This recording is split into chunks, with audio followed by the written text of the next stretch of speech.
일본인들은 다른 나라와는 전혀 다른 고유의 의식과 예법을 갖고 있다. 그들의 생활상은 너무도 상상 밖이어서 일본은 유럽과 정반대의 세상이라고 말할 수 있다. 일본 땅에 발을 디딘 최초의 서양인들에게 일본은 신비의 땅으로 다가왔다. 마르코폴로가 이야기로만 전해들었다는 신화 속의 섬 지팡구. 크리스토퍼 콜럼부스가 찾으러 나섰던 풍요의 섬.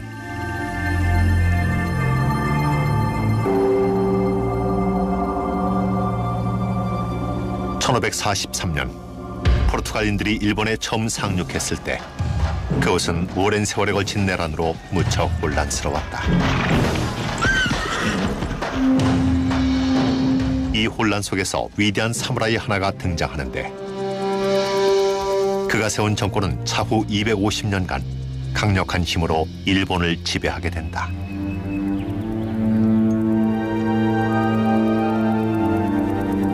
이 변화의 시기, 일본인들의 삶을 목격한 서양인들이 남긴 기록이 지금까지 남아 전해지고 있다. 색다른 문화와 낭만적인 관습, 그리고 목숨을 건 권력투쟁까지. 그것은 일본의 개항과 쇄국을 다룬 한편의 대서사시다. 서양인들의 눈에 비친 비밀의 제국 일본. 그것은 과연 어떤 모습이었을까?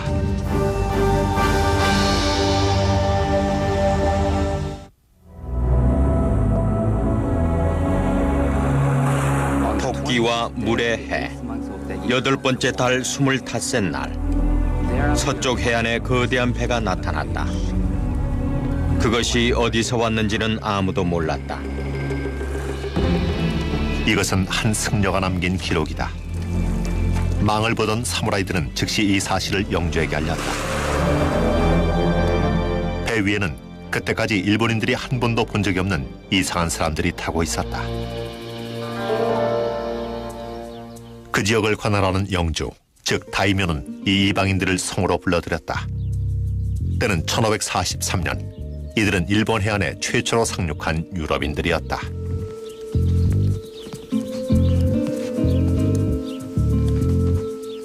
다이묘는 포르투갈 상인들이 가져온 난생 처음 보는 신기한 무기에 호기심을 느꼈다.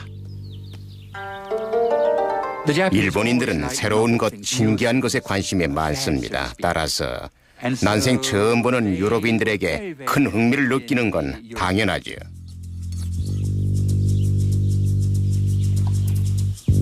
포르투갈인들이 총으로 오리를 사격하는 시범을 본 다이묘는 총 2정을 구입하여 칼을 만드는 장인으로 하여금 복제본을 만들게 했다. 그리고는 사격 교습을 받기 시작했다.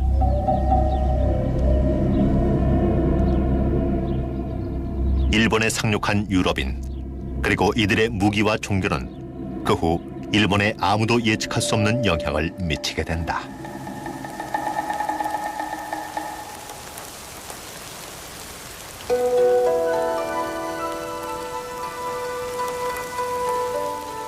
같은 해, 어느 다이묘 집안에 사내 아이가 태어났다. 후세 사람들이 알고 있는 그 아이의 이름은 도쿠가와 이에야스. 그는 일본의 역사를 송두리째 바꿔놓을 운명이었다. 상류계층인 사무라이 집안에 태어난 그 아이 역시 사무라이로 자라게 된다. 일본의 봉건 사회에서 사무라이들은 물려받은 신분과 칼로서 세상을 다스렸다.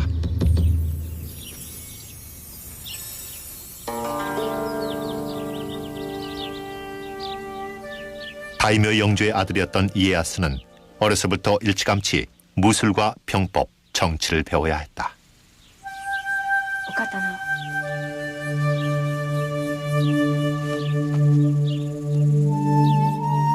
이에야스가 아직 어린아이였을 때 그는 자기 아버지의 충성심을 증명하기 위해 세력이 더 큰 다이묘 집안에 볼모로 가게 됐다. 당시로서는 흔히 있는 일이었다.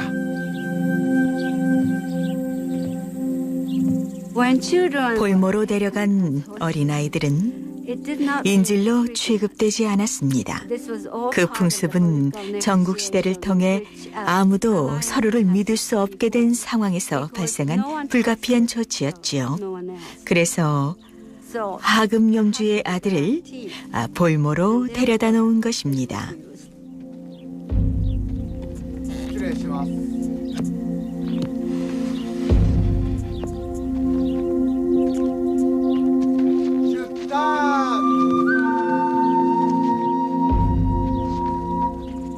어린 사무라이 소녀는 볼모로 가면서도 자신의 지위에 걸맞는 채비를 갖추고 떠났다.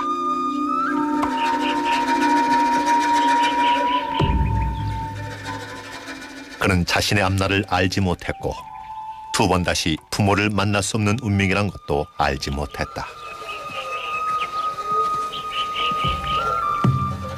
그는 그렇게 볼모로 성장했고 그의 삶 역시 내란의 격동 속에서 큰 혼란을 겪어야만 했다.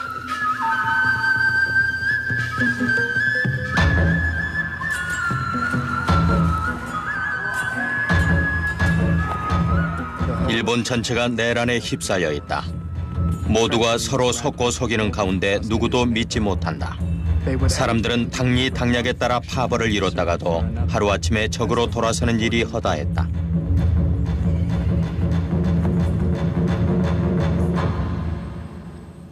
일본에 도착한 최초의 포르투갈인 중 한 명인 유아오 로드리게스는 일본의 격동기를 처음부터 목격한 증인이다. 15의 나이에 선실보이로 일본에 온 그는 예수회 선교사가 되었다.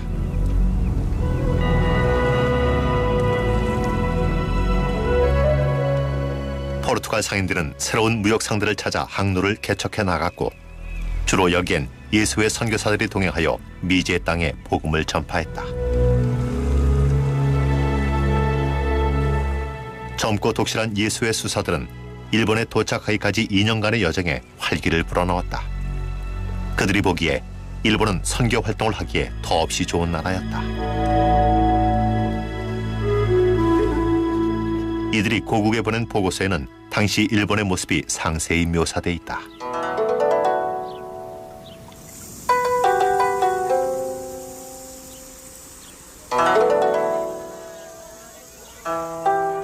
이곳은 모든 게 우리와 정반대여서 우리와 비슷한 모습은 찾아볼래야 찾을 수 없습니다. 일본인들이 그저 야만인이라면 별로 놀랄 것도 없겠지만 제가 정작 놀라워하는 점은 이들이 모든 면에서 세심하고 교양 있게 행동한다는 것입니다. 만일 내가 이곳에서 직접 겪어보지 않았다면 남이 이렇게 말한다 해도 믿지 못했을 것입니다. 선교사들은 일본인들이 참으로 놀라운 종족이라고 생각했습니다. 그들은 일본 문화가 너무도 발달돼 있어서 유럽에 알릴 가치가 충분하다고 생각했죠. 일본인들의 언어 그리고 복잡한 정치 제도 등이 선교사들의 눈에는 모두 놀라움이었습니다. 여기서 우리가 짚고 넘어가야 할 건 유럽인들이 동양인을 정복자가 아닌 동등한 시각에서 보기 시작한 게 이때가 처음이라는 사실입니다. 일본인들은 우리와는 달리 글씨를 종이 위에서 아래로 내려가며 쓴다. 내가 어느 일본인에게 어째서 우리처럼 글씨를 쓰지 않느냐고 물었더니 어째서 우리가 그들처럼 쓰지 않느냐고 반문했다. 그러면서 사람의 머리가 위고 발이 아래이듯 글씨를 위에서 아래로 쓰는 게 이치라고 설명했다. 일본에 30년 이상 머물면서 일본어에 통달하게 된 유아오 로드리게스는 사람들 사이에 통역사로 통했다. 그는 선교 활동을 한 덕분에 일본 사회의 가장 상류층인 다이묘에서 하류계층인 농민들까지 골고루 관찰할 수 있었다.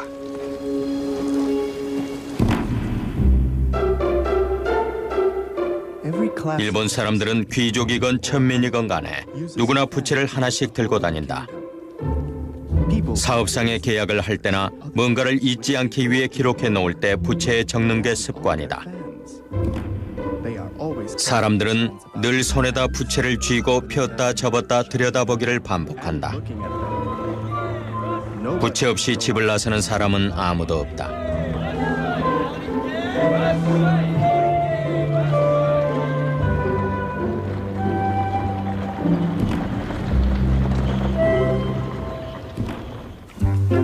그런데 로드리게스가 본 일본인들 역시 유럽인들에게 똑같은 호기심을 갖고 있었다. 일본 사람들은 우리의 크고 긴 코와 수염, 그리고 붉은 머리카락을 신기해하며 이것이 신체적인 결함이라고 여긴다. 일본인들은 유럽 사람들을 남방에서 온 야만인이라고 불렀습니다. 우선 식사 예법이 크게 달랐는데 일본 사람들은 젓가락으로 얌전히 식사하는 반면 그 당시 유럽인들은 나이프로 자른 뒤에 맨손으로 집어먹는 게 보통이었거든요. 그리고 대부분의 일본인들은 매일 목욕을 하는 반면 유럽인들은 그때만 해도 몇 달씩 씻지 않고 지내는 일이 다반사였습니다. 그러니 일본인들 입에서 야만인이란 소리가 나올 만하지요. 그러나 선교사들은 일본인들에게 무슨 소리를 듣던 간에 일본에 남아있기로 작정했다. 우리가 바라는 유일한 소망은 여기서 창조주의 법을 전파하는 것이다. 일본 전체에서 신자가 단 한 명만 나오더라도 선교사라면 누구나 이곳에서 평생을 바칠 용의가 있을 것이다. 일본에 파견된 선교사들은 열정이 대단했고 당시 일본의 상황도 선교하기에 적합했습니다. 일본은 오랜 기간 동안 내전에 시달렸던 터라 죽는 사람도 많았고 그 때문에 사람들은 당연히 내세에 많은 관심을 갖고 있었죠. 50년 만에 포르투갈 선교사들은 주로 일본 남부 지방에 200군데가 넘는 교회를 세웠고 25만 명에 가까운 신자들을 확보했다.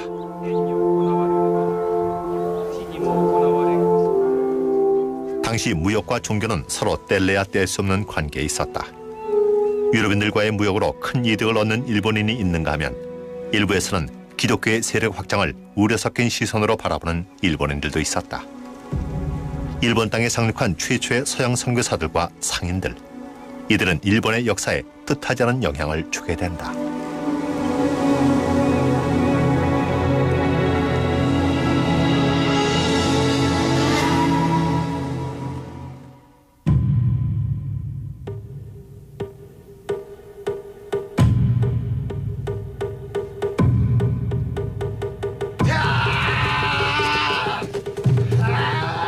힘겨운 훈련을 참아낼 것, 아무리 위험이 닥쳐도 냉철한 정신을 잃지 말 것, 죽음을 담담하게 맞을 것.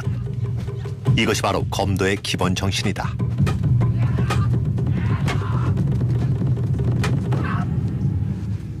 젊은 사무라이들은 스승에게서 검술과 함께 사무라이로서 지켜야 할 예법을 배웠다.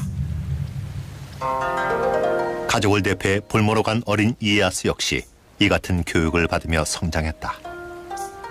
상류층에서는 볼모를 데려가더라도 최대의 예를 갖춰 대했고 어린 볼모의 경우 자기 자식과 똑같이 교육시켰습니다. 도쿠가와 이에야스 역시 병법과 무술 그리고 중국과 일본의 고전을 배움에 있어 엄격한 스파르타식 교육을 받았습니다. 이에야스가 평생 참고 인내하는 태도를 갖게 된 것도 바로 이런 교육을 통해서였죠. 어린 볼모 도쿠가와 이에야스는 사무라이가 된다는 것이 어떤 의미인지 차츰 깨달아갔다. 머리를 항상 꼿꼿이 세우되 아래나 위를 쳐다보아서는 안 되며 눈을 굴리거나 좌우를 힐끔거려서도 안 되고 가늘게 떠야 한다. 또한 복부에는 단단히 힘을 주고 서서 허리가 구부정하지 않게 해야 한다. 이에야스가 성인으로 인정받는 15시대자, 두 자루의 칼을 차고 다닐 수 있는 권리를 갖게 됐다.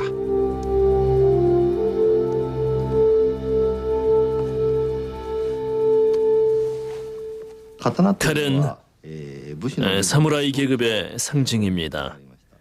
오직 사무라이만이 크고 작은 칼 두 자루를 지낼 수 있었습니다. 사무라이는 이 두 자루의 칼로 농민과 상인 계급을 다스렸죠. 사무라이 계급에게 주어지는 특정 의무가 있습니다. 그중 하나가 정의의 실현을 위해 반드시 칼을 지니고 다녀야 한다는 의무죠. 무례한 사람을 봤을 때 그를 죽이는 것이 사무라이가 할 일입니다. 어떤 사무라이도 칼을 지니지 않은 채 집을 나서는 법은 없으며 만일 맨몸으로 다니다가 발각되면 의무를 다하지 않은 죄로 처벌을 받게 됩니다. 전체 인구의 10%도 채 안 되는 사무라이 계급이었지만 일본 사회에서 이들의 영향력은 막강했다. 심지어 선교사들조차도 사무라이가 일본 사회의 모든 것이라고 말할 정도였다. 이들은 집안에서나 밖에서나 항상 칼을 차고 다니며 잠잘 때는 베개맡에 칼을 두고 잔다. 이렇게 무기에 의존하는 사람들은 내 평생 본 적이 없다. 이들은 매우 호전적이며 크고 작은 전투에 참여하는 게 일상이다. 그 와중에 가장 능력 있는 자가 우두머리가 된다. 그러나 사무라이의 이상을 실현하는 건 남성들만이 아니었다. 사무라이 집안의 여성들 역시 어려서부터 특별한 교육을 받는다. 사무라이의 아내나 딸이 갖춰야 할 가장 중요한 덕목은 사무라이 집안 사람으로서 긍지와 자존심을 잃지 않는 것입니다.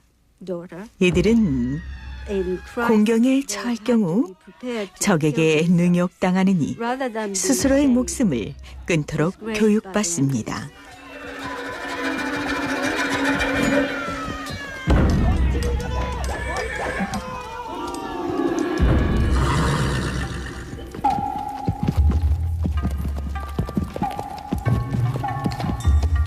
사무라이에겐 자신의 가족과 가문을 지킬 의무가 있지만 그보다 더 큰 의무는 전쟁터에서 적으로부터 영주를 지키는 것이었다.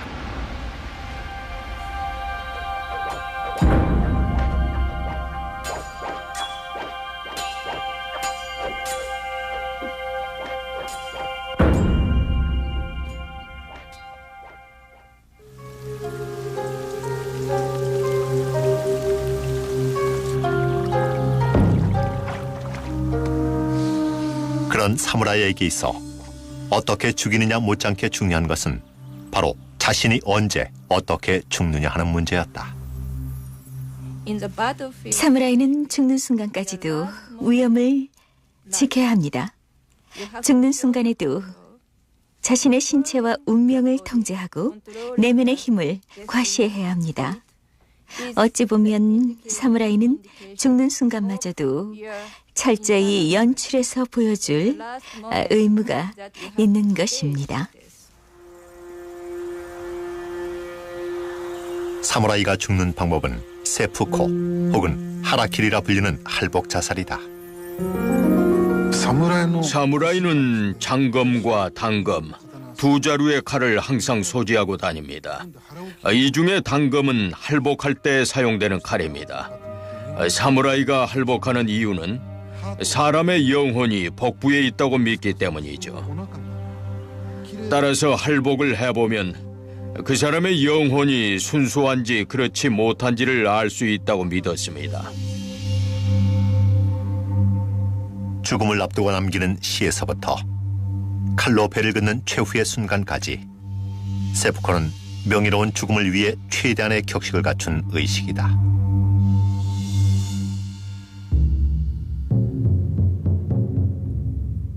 세푸코를 목격한 선교사 로드리게스는 이렇게 적었다. 하얀 기모노로 갈아입은 사무라이는 엄숙하고 위험있게 단상에 올라섰다.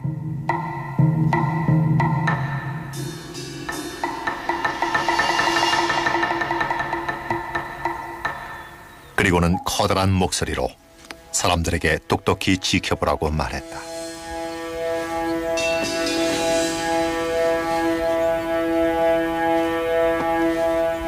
그는 자리에 앉아서 천천히 차분하게 유언을 작성했다. 그것은 자기가 영주의 명예를 위해 죽는 것이니만큼 남은 식솔들을 부탁한다는 내용이었다.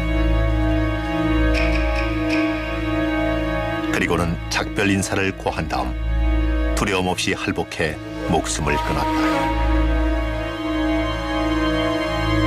이런 일은 일본에서 종종 있는 일이다.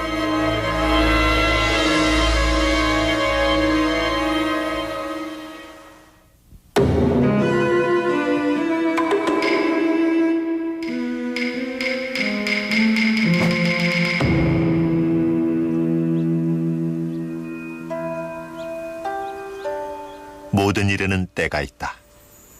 그리고 때를 아는 것은 엄청난 인내 없이는 결코 습득할 수 없는 기술이다.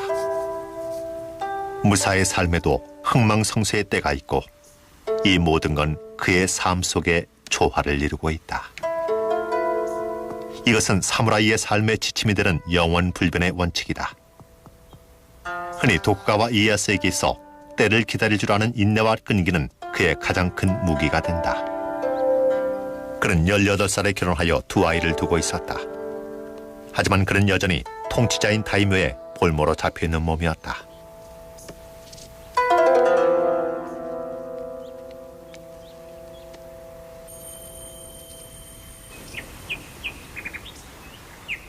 이에야스는 다이묘를 도와 크고 작은 전투를 치르며 무사로서의 기술을 갈고 닦게 된다. 그러던 중 그를 지배하던 다이묘가 전사하자 이에야스는 마침내 자유의 몸이 된다. 이에야스는 갈림길에 섰습니다. 죽은 다이묘의 가족을 계속 모시고 살 것인지 아닌지를 결정해야 했지요.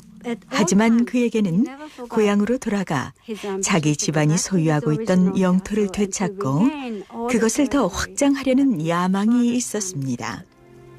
고향에는 아직도 볼모로 잡혀간 그를 충성스럽게 기다리는 가신들이 남아있었기 때문입니다.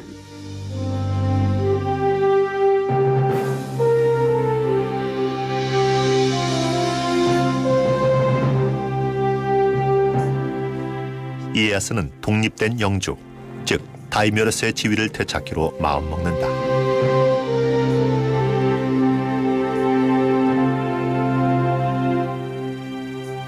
그는 가문의 영토가 남아있는 고향으로 돌아갔다. 이제부터는 그 자신과 가문을 위해 싸울 작정이었다. 나는 적에 대항해 맹렬히 싸웠고 내 아버지 원수를 갚기 위해 최선을 다했다. 이렇게 하는 것이 내가 다스리는 땅에 살고 있는 사람들을 위해 평화를 가져오는 길이라 확신한다. 볼모로 지낸 세월이 그에겐 훈련의 과정이었다. 이제 그는 사무라이 수업에서 배운 대로 세심한 전략을 세운다.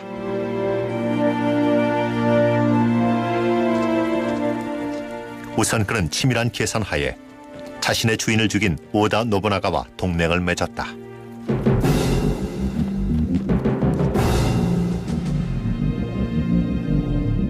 당시 노부나가는 일본에서 가장 용맹하고 세력이 강한 장군이었다.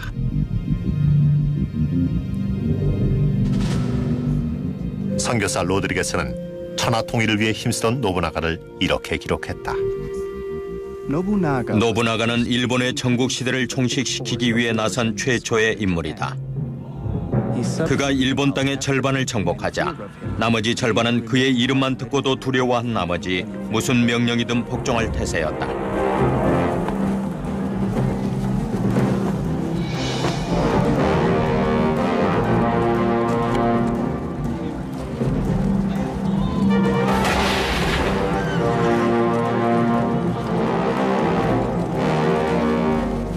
노부나가는 나가시노 전투에서 3,000명의 보병을 3열로 배열하는 새로운 전술을 구사한다.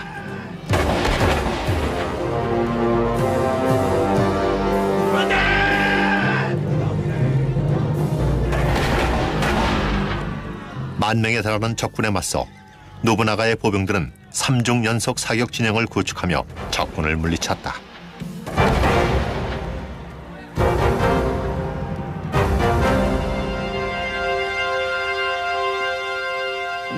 철포를 이용한 노부나가의 혁신적인 진영은 사무라이의 전투 방식을 완전히 바꿔놨습니다. 그 전에는 양쪽 진영을 대표하는 사무라이 2명이 벌판에서 만나 결투를 벌였습니다.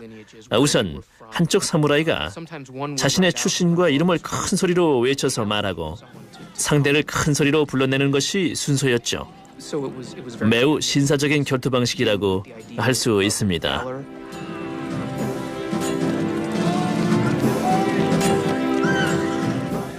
그런데 이제는 이름 없는 수많은 사무라이들이 역시 이름 없는 수많은 상대를 향해 총을 쏘는 방식이 된 겁니다. 노부나가는 승승장구했다. 그러던 어느 날 밤 그의 부하 중 한 명이 그를 배신한다.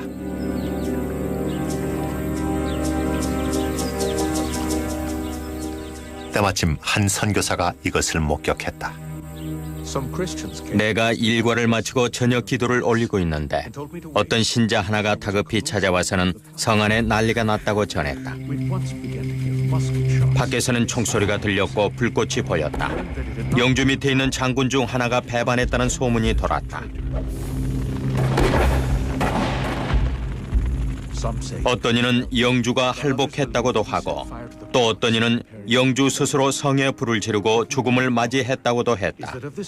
한 가지 확실한 사실은 그 이름만으로도 수많은 사람들을 떨게 했던 그가 죽고 난 다음에는 단 한 올의 머리칼도 단 한 줌의 채도 남기지 않았다는 사실이다. 성이 화염에 휩싸이는 사이 노부나가의 충성스러움과 도요토미 히데요시가 기회를 포착했다.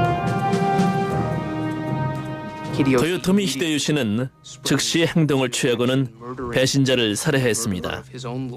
그는 이렇게 함으로써 노부나가의 뒤를 이어서 지휘권을 확보할 합법적인 권리를 갖게 된 거죠.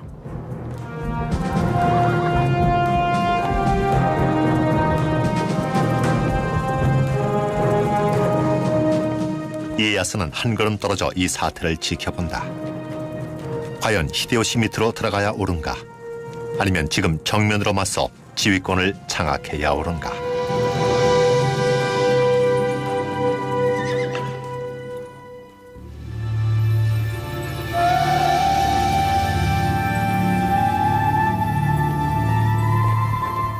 노부나가와 히데요시, 도쿠가와 이에야스. 100년에 걸친 지루한 난세를 종식시킨 세 사람은 천하통일을 이룬 영웅으로서 역사에 길이 남게 된다. 이 세 사람의 성격을 극명하게 보여주는 얘기가 있습니다.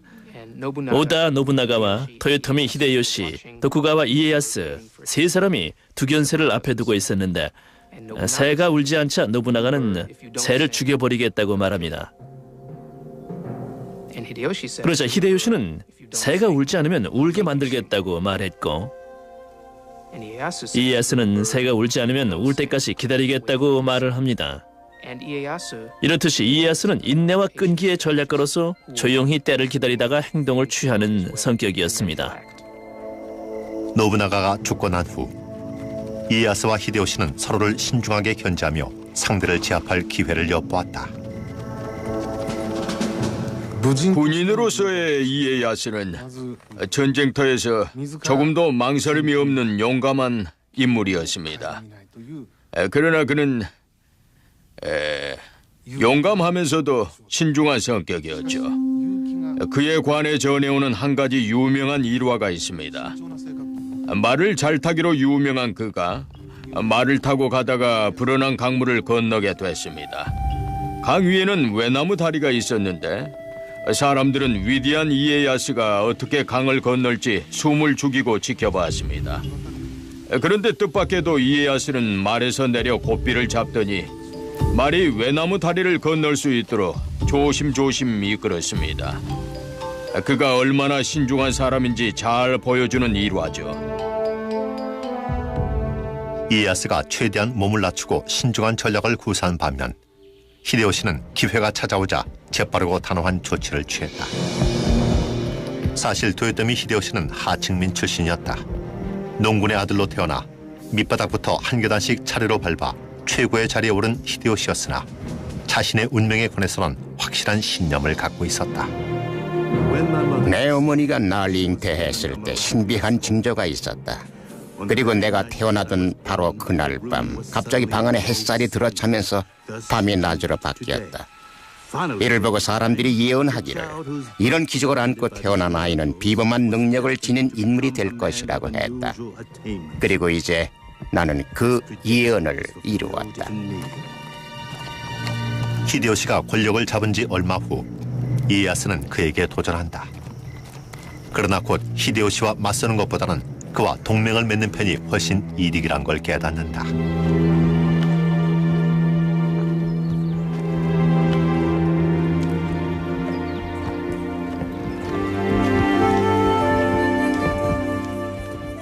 히데요시는 자신의 밑으로 들어온 이에야스를 가상히 여겨 넓은 영토를 하사하고 에도를 본거지로 삼으라 명령했다. 에도는 히데요시의 성이 있는 오사카에서 동쪽으로 500km 가까이 떨어진 외딴 어촌이었다. 다른 사람이라면 이것을 모욕으로 받아들였을 수도 있다.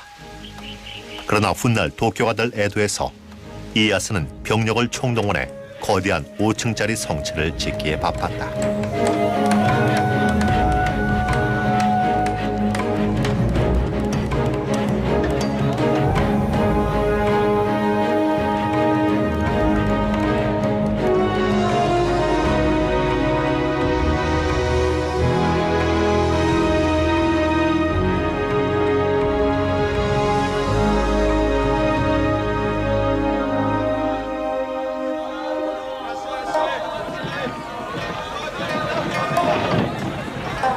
한편 오사카의 히데요시 역시 자신의 성을 강화하는 작업에 착수했다.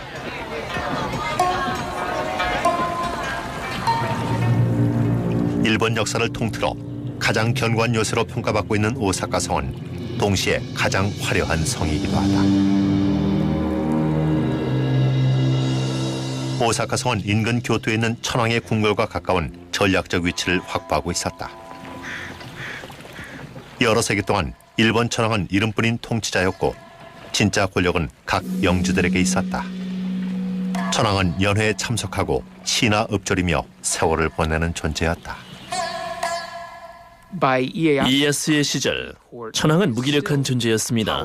하지만 쇼군을 임명할 수 있는 권한은 그래도 천황에게 있었지요. 상징적으로나마 최후의 중재자 역할을 할 능력이 남아있었던 것입니다. 그래서 일본의 영주들은 하나같이 교토를 목표로 삼고 있었습니다. 천황으로부터 일본 최고의 장군으로 인정받을 필요가 있었기 때문이죠.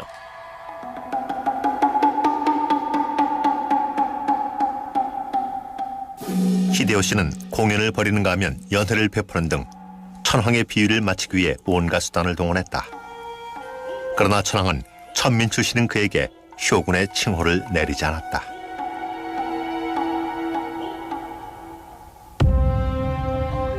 한편 이에야스 역시 대권을 향한 야망을 한 번도 포기한 적이 없었다. 그는 황제의 아들에게 자신의 손녀를 시집 보내는 등 황실과 돈독한 관계를 유지했다. 당시 일본의 영주들은 혈연을 이용해서 정치적 동맹을 굳건히 하곤 했습니다. 다행히 이에야스에겐 많은 아들이 있어서 힘없는 황실과 굳은 연을 맺을 수가 있었습니다. 이렇게 아들을 하나씩 분가시켜서 독립된 영주로 만들었다가 필요할 때 후원군으로 사용했던 것입니다. 이에야스와는 반대로 히데요시에겐 아들이 없었다. 결국 그는 조카를 입양해 자신의 후계자로 키웠다. 그러다 나이 60에 이르러 히데요시에게 아들이 생겼다. 뒤늦게 얻은 아들 히데요리는 그의 목숨과도 같은 존재였다. 이제 히데요시의 모든 관심은 어린 아들의 안전에 모아졌다. 히데요리가 집에 없을 때는 마치 온 집안이 텅 빈 것 같아 견딜 수가 없다. 내 분명히 이르노니 모든 하인들에게 엄하게 일러 성 안에 화재가 발생하지 않도록 철저히 예방하고 매일 밤 두세 차례씩은 온 성을 순시하라. 히데요시가 아들에 푹 빠져 지내자 다창성한 양아들은 매우 난처한 입장에 처했다. 토요토미 히데요시는 말년에 가까이 갈수록 점점 더 변덕스러워진 게 분명합니다. 성격이 흉포해진 데다가 말년에 늦둥이로 친아들까지 얻게 되자 다 장성한 양아들에게 자살할 것을 명령하기에 이릅니다.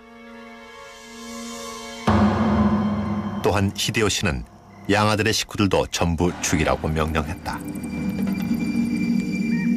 그로부터 얼마 후 히데요시의 건강도 급속도로 악화됐다. 나도 이제 갈 때가 됐구나. 이슬처럼 사라져버릴 목숨, 오사카 성마저도 꿈속의 꿈이었나 하노라. 히데요시는 죽기 전 이에야스를 비롯해 일본에서 가장 강력한 4명의 다이묘를 머리맡으로 불렀다. 그는 이들에게 5살 난 아들 히데요리가 장성해 일본의 통치자가 될 때까지 잘 돌봐달라고 부탁했다.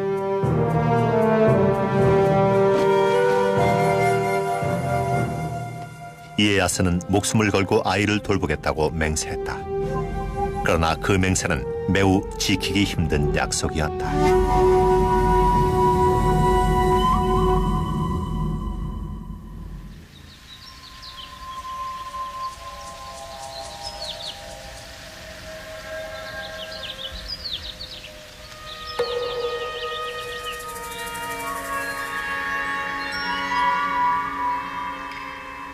전쟁은 저주란 말이 있다. 따라서 전쟁은 불가피할 때만 취하는 최후의 수단이다. 그러나 아무리 평화로운 때라도 전쟁의 가능성을 잊어서는 안 된다. 이에야스는 잠시도 마음을 놓을 수 없었다. 그의 세력이 커가면서 다른 다이묘들이 그를 심하게 견제했기 때문이다. 이제 이에야스의 영토는 일본 대부분의 지방을 포함하게 됐다. 그는 자신의 영토를 지키고 계속 세력을 넓혀가리라 다짐했다. 이에야스는 자신의 군대를 모아 그중 한 사단을 자신의 적들이 모여있는 오가키 성으로 보냈다.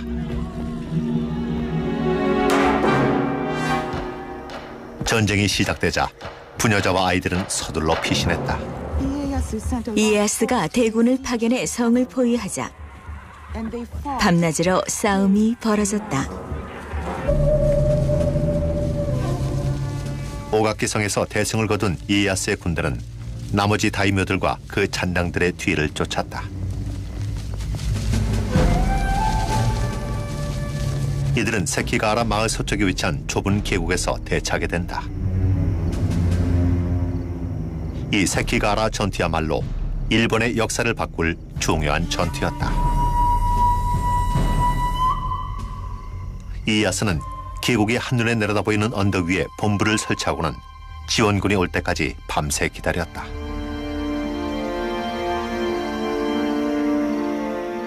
먼 동이 틀 무렵 이에야스를 수행한 주치의는 다음과 같은 기록을 남겼다. 조금씩 비가 내리고 계곡엔 안개가 짙게 끼어 앞을 볼 수 없을 정도다. 저 멀리 적군의 깃발이 간신히 보인다. 이에야스 장군께서는 말에 올라 적의 동태를 살피셨다. 적과의 거리는 4km 정도로 추정된다. 이에야스의 군대는 5만, 적군은 8만. 수적으로 불리한 이에야스는 아들이 지원군을 이끌고 오기를 기다렸다.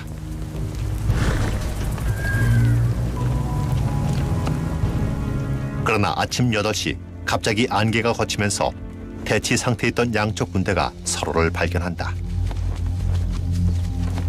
이에야스는 더 이상 기다릴 수 없었다.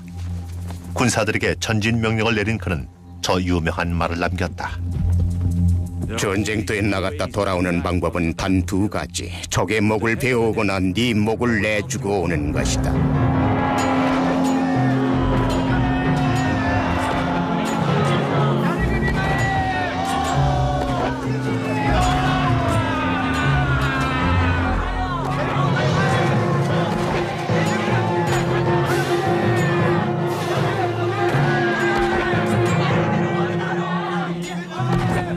이에야스는 도저히 이길 수 없을 것 같은 적을 상대로 한동안을 버텼다.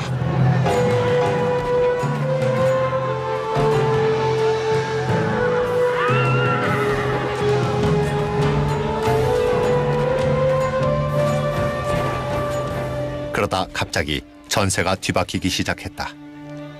적군을 이끌던 다이묘 중 몇 명이 이에야스 쪽으로 전세가 기울자 군대를 이끌고 투항한 것이다. 그날 오후 2시가 되자 이에야스의 군대는 적을 완전히 물리쳤다.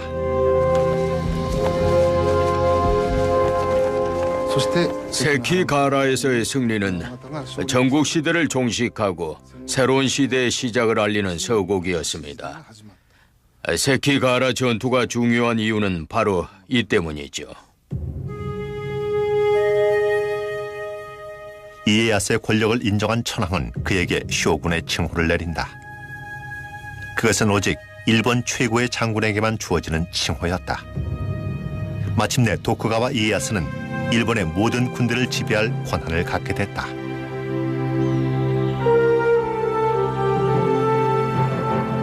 이제 감히 그에게 도전하는 자는 없었다. 하지만 오사카 성에서는 히데요시의 어린 아들 히데요리가 커가고 있었다. 이에야스가 목숨을 걸고 지키겠노라 맹세한 아이. 어쩌면 이에야스가 이뤄놓은 모든 걸 이 아이에게 넘겨야 할지도 몰랐다.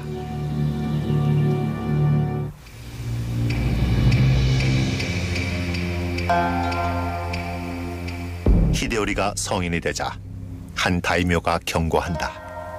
히데요리가 히데요시의 후계자이긴 하지만 이에야스는 절대 권좌를 내주지 않을 것이다. 머지않아 야망을 품은 누군가가 히데요리의 이름을 빌어 반란을 선동할 것이고 그 책임은 무고한 히데요리에게 돌아갈 것이다. 결국 히데요리는 자살할 수밖에 없을 테니 히데요시의 망령이 어찌 슬퍼하지 않겠는가.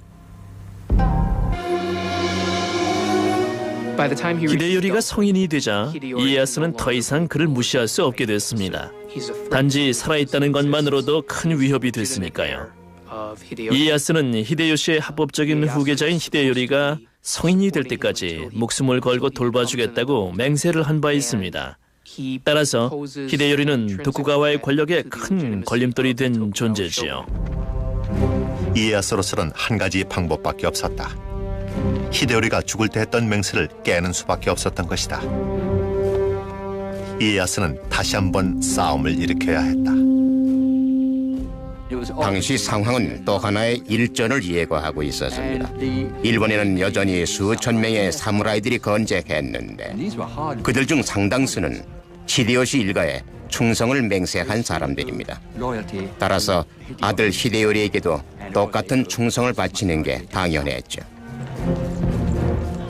이 사무라이들이 오사카 성으로 속속 집결합니다. 그런데 알다시피 오사카 성은 난공불락의 요새였죠.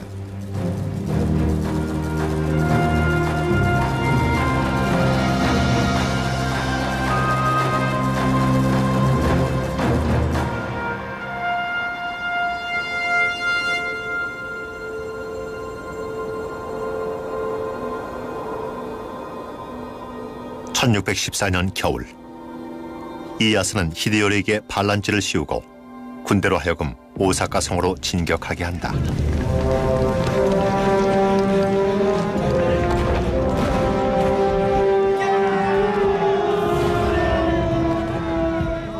(10만 명에 달하는 히데요리 추종자들도 강하게 맞섰다.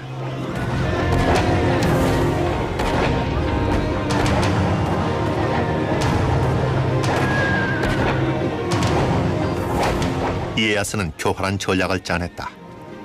먼저 여성 사무라이 한 명을 성 안으로 들여보내 히데요리의 어머니를 상대로 휴전 협정을 맺게 했다.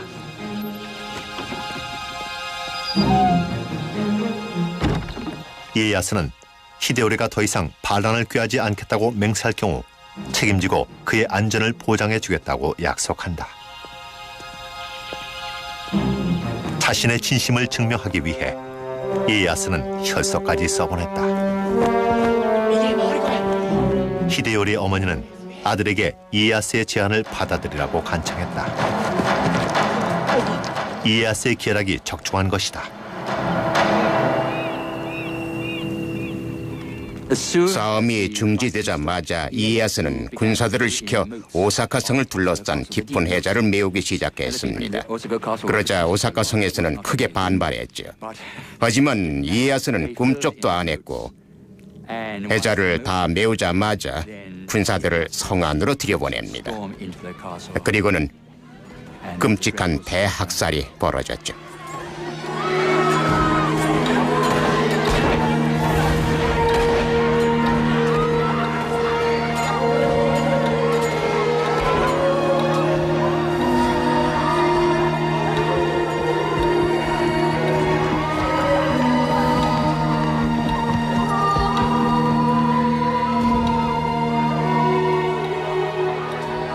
수많은 병사들과 부녀자, 어린아이들이 성 안으로 피신했다.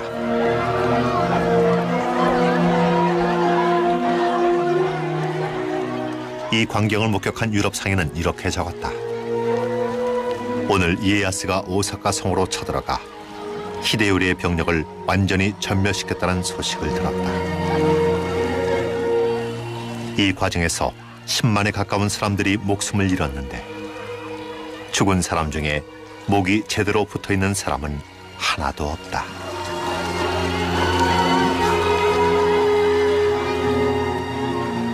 이에야스의 군대는 오사카 성에 불을 질렀다.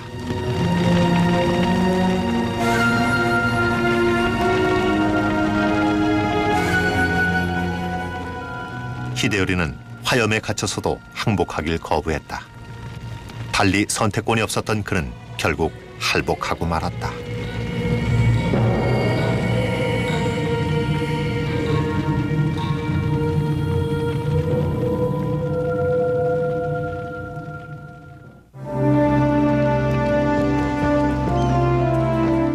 도쿠가와 이에야스는 자신의 권좌에 위협이 되는 마지막 요소를 쓸어버렸다. 그러나 모든 이들이 그의 통제하에 놓인 건 아니었다.